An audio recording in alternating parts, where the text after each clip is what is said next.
Greetings, happy warriors, and welcome to the Rabbi Daniel Lapin Show, where I, your rabbi, reveal how the world really works. Thanks for being part of the show, and today's show is going to be entitled Music, Morality, and Mayhem. And one other M I'll add to the mix is methylene dioxymethamphetamine. That's right, methylene dioxymethamphetamine is a drug commonly known as ecstasy. And, it depends in what circles you move, but they say about 0.5% of the world's population has used or is using methylene dioxymethamphetamine or ecstasy. And so that means that if you see 200 people in the street, at least one of them is or has used ecstasy. Now, of course, if you attend certain gatherings, well, the number goes much higher. What sort of gatherings? Well, my mind and heart have been on the returning hostages in Israel at the present time, and like so much of life, I find myself having to deal with two conflicting feelings at the same time, and that's perfectly legitimate. We do often have to cope with conflicted feelings at the same time. One might be in mourning for the loss of some dear relative, and at the same time, you could be watching your toddler play on the floor with a big grin on her face, and you're filled with joy at one and you're filled with sadness at the other, and they both coexist at the same time. That is part of what it means to be a human being. You can't always act. In fact, you probably very seldom can act in accordance with two conflicting themes at the same time. But you can experience two conflicting thoughts or two conflicting emotions at exactly the same time. And so that's what happens with me. Whereas I'm, at the one hand, I am happy and joyful and relieved that families are reunited. And so many of these young people who endured up to 2 years of horrifying treatment at the hands of hideous humans, they're home again and they're reunited. And at the same time, I feel sadness and anxiety about those who were killed in captivity who did not make it home. And I am filled with anxiety and unease and unhappiness at the release of such vast numbers of the perpetrators of the massacre of October the 7th, 2023 in Israel, and knowing full well that they know nothing else. It's not as if they can now become babysitters and chemists and dancers and plumbers.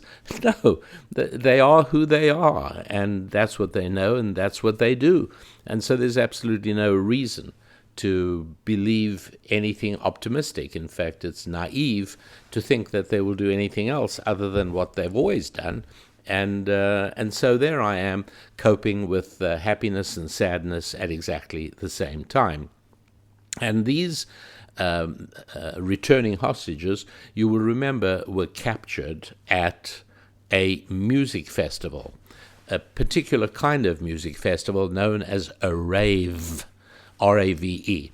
And this was at the Nova Music Festival, which the terrorists who came in by motorcycles and in some cases by paragliders, apparently from what I know, they were not aware. This was one piece of intelligence in an otherwise frighteningly effective intelligence machine.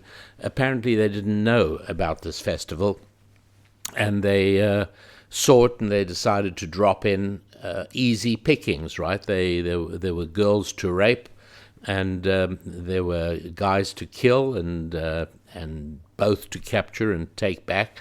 And so it was an unexpected and unanticipated bonanza for them as they came in on the early morning of October the 7th.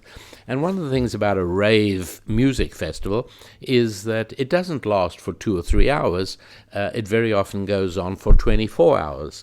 And so in those early morning hours on Saturday, October the 7th in southern Israel, in the desert, many of them were still dancing, many of them were listening to music, many of them were sleeping. It's just, that kind of thing. It's called a rave. And so when I say that today I want to talk to you about music, morality, and mayhem, well, you see exactly where we're going. And as far as, methylene dioxymethamphetamine, or ecstasy, that fits in as well, because that is very much a part of the rave culture. And indeed, from what I gather, it was fairly prevalent and easily obtainable at the Nova Festival in October 2023 in the south of Israel. And what is that drug? Well, it's a stimulant. It's a dopamine releaser. From what I understand, it feels good. It heightens sensation, and it makes the theme of the Nova Festival, which is peace and love, and we're all together, and everything is going to be great. It fits in very well with that, apparently, and so there it is. And what about music? Well, before I go on to speak about the music and the morality and the mayhem, I have one more thing to tell you about the people who attended the rave at the Nova Festival. But first of all, just a reminder, I'm not going to take valuable moments to talk extensively about why this is good for everybody, but if you wouldn't mind, if you haven't yet subscribed to the Rabbi Daniel Lapin Show, I'd appreciate you doing so. That would be great. And how about making sure that you are a member of our Happy Warrior community? That's also easily done by going to RabbiDanielLapin.com. And what I do every week is I prepare a private podcast exclusively for members of the Happy Warrior community. It's called the Bonus Podcast, and you'll be able to have access to that as well, where I go a little more deeply into things than I do in this main podcast, and where I sometimes divulge things that I'm not quite as comfortable speaking about in general public. So subscribe and become a member of the Happy Warrior community, and onwards we go. When I tell you that in Israel, the Jewish population in Israel is broadly divided between those who are religious and those who are not. And I think I should probably be a little bit more specific when I say there are people who are religious but not observant. So they may not wear a yarmulke or a kippah or a beanie or a skull cap on their heads if they're men. They may not wear modest clothing if they're women.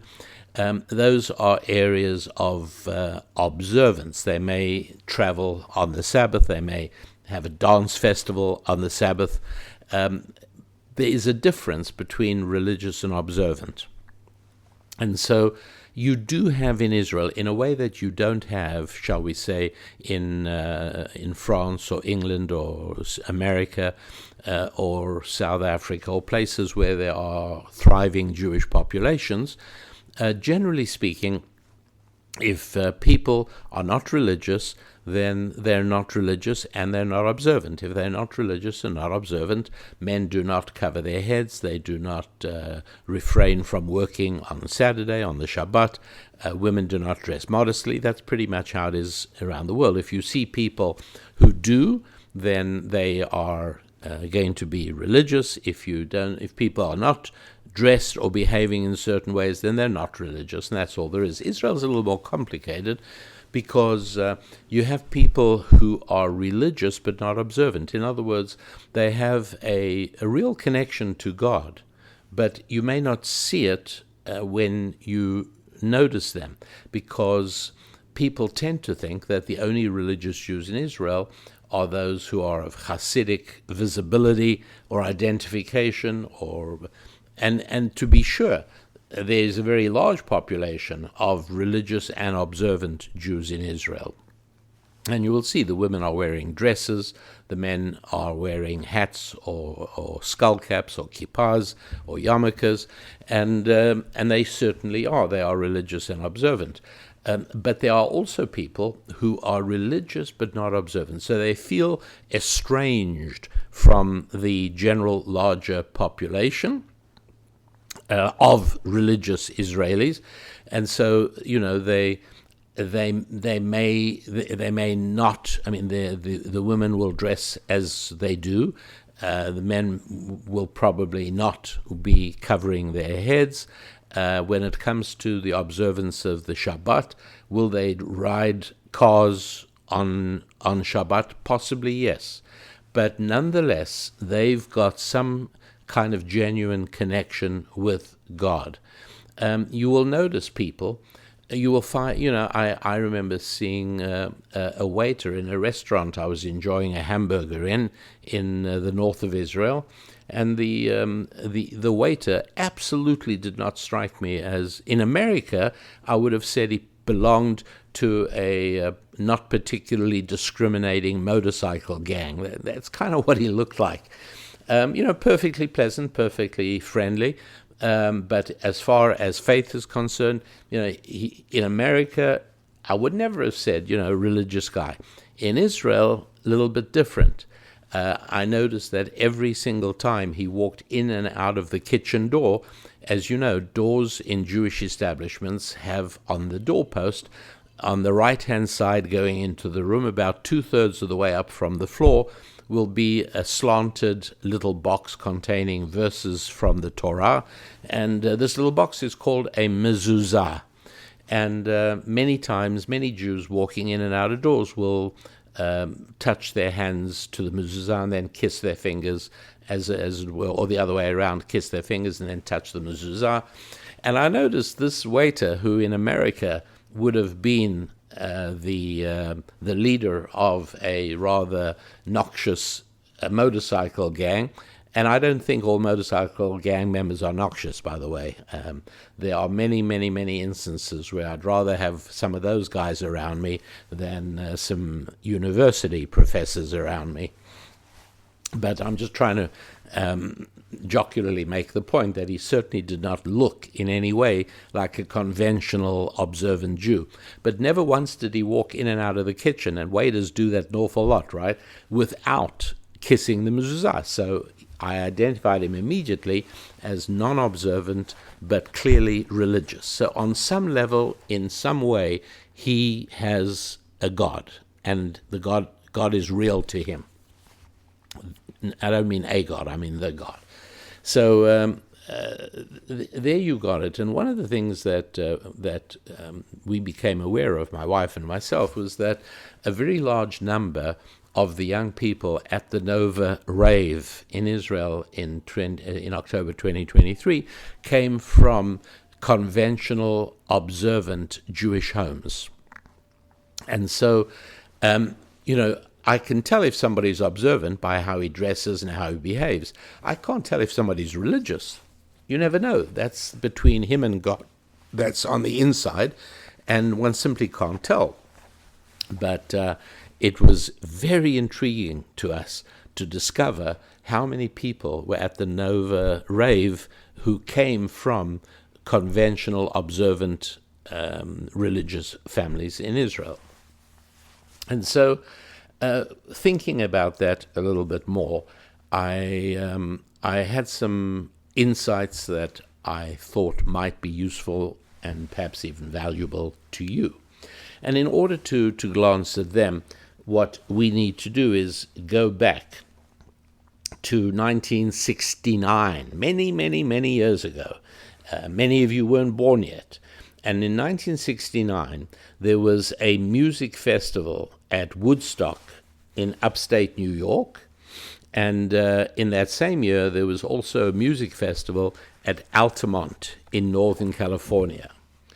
And supposed to be that, the atmosphere in Woodstock and in Altamont was supposed to be about love and peace and harmony. But the truth is that both events were as much about sex and violence as they were about music. And although there was this sort of veneer of friendship and harmony, both these events did have a dark undercurrent. Yes, there were rapes, there were brutal beatings, there were injuries, there were countless concussions at both of those festivals at the time in '69. Several people died at each event. Yeah, who would have thought, right? Woodstock, everybody, who was of that generation, baby boomers, anyone who wasn't at Woodstock wished they were there. But yeah, there were people who died. At Altamont, for instance, in California, the Rolling Stones were singing a hit in '69. By the way, the name of the hit was Sympathy for the Devil. And exactly while that was going on, directly in front of the stage on which Mick Jagger was singing Sympathy for the Devil, a girl called Meredith Hunter, 18 years old, was stabbed to death. So this connection between revolutionary music and rejection of conventional Judeo-Christian sexual mores was not invented in 1969. We can go back earlier to one of the composers who I listened to a fair amount, and his name is Richard Wagner. He was notoriously known as Adolf Hitler's favorite composer. So what am I doing listening to his music? I think it's the most incredible, brilliant composition, and at the same time, thoroughly evil. That's right. Remember what I said at the beginning, right? One can do both things. There can be two reactions at the same time. One can be repulsed by something and at the same time be completely infatuated by it. It's a reality. We human beings are complex, and we are capable of complex emotions and feelings and thoughts. And there's no question about it that Richard Wagner's music called for the murder of morality. I'm not saying it was intended, but his music definitely opened the door to hideous humans perpetrating horrible, horrible barbarism. Wagner himself was a socialist. He lived a complete dissolute existence. He incessantly betrayed his wife Mina, very often with the wives of men who befriended and enriched him.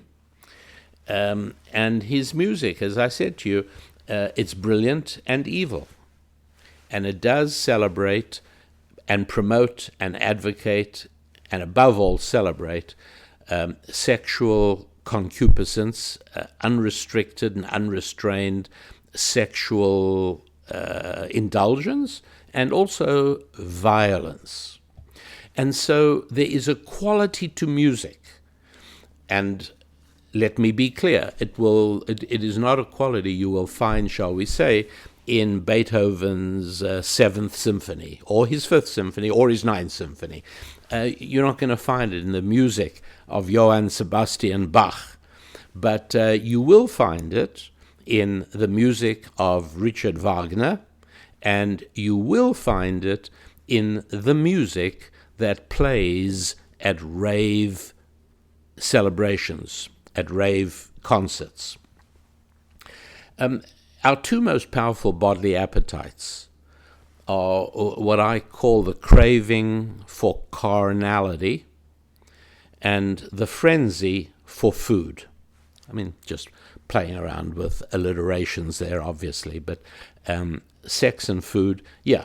And when we fail to treat these areas with an overlay of holiness, when we ignore the sacred aspect to both food and sex, what results is decreased ability to succeed in life and eventual physical harm.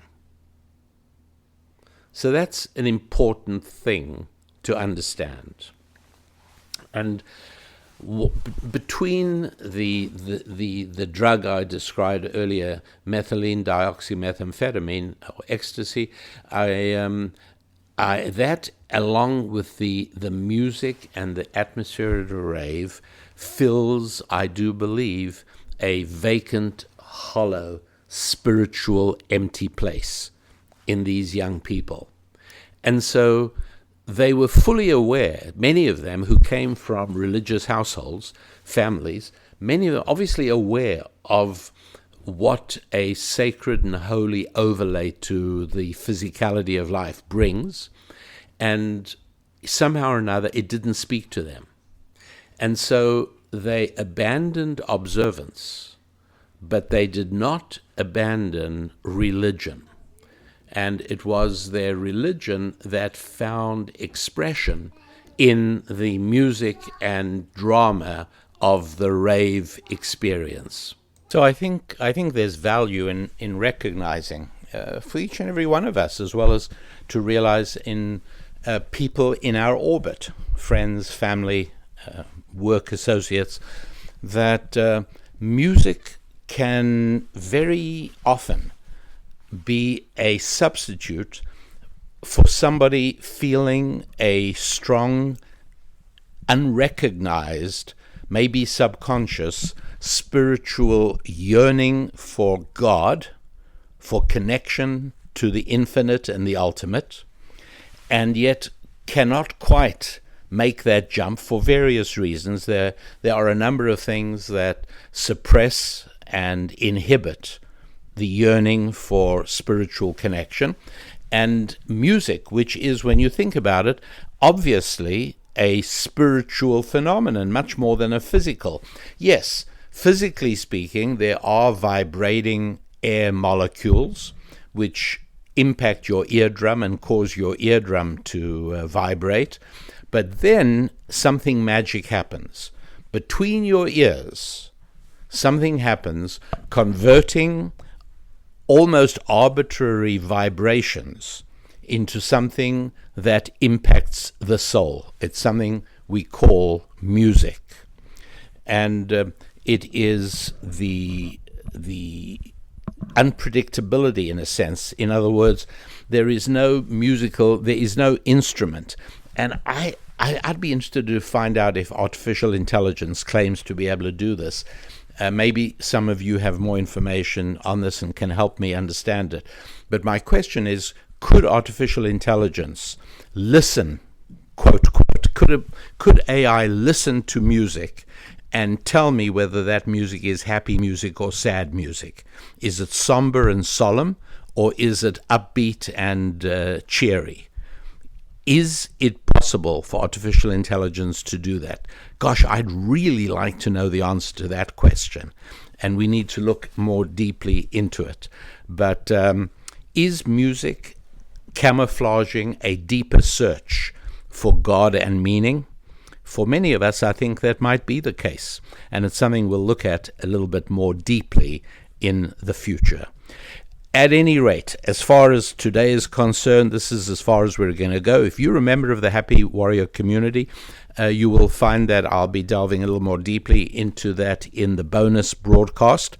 And for all of us, I want to wish us, until the next show, next time we're together, a week of growth onwards and upwards in our families and in our finances, in our faith, our friendships, and our fitness. I'm Rabbi Daniel Lapin. God bless.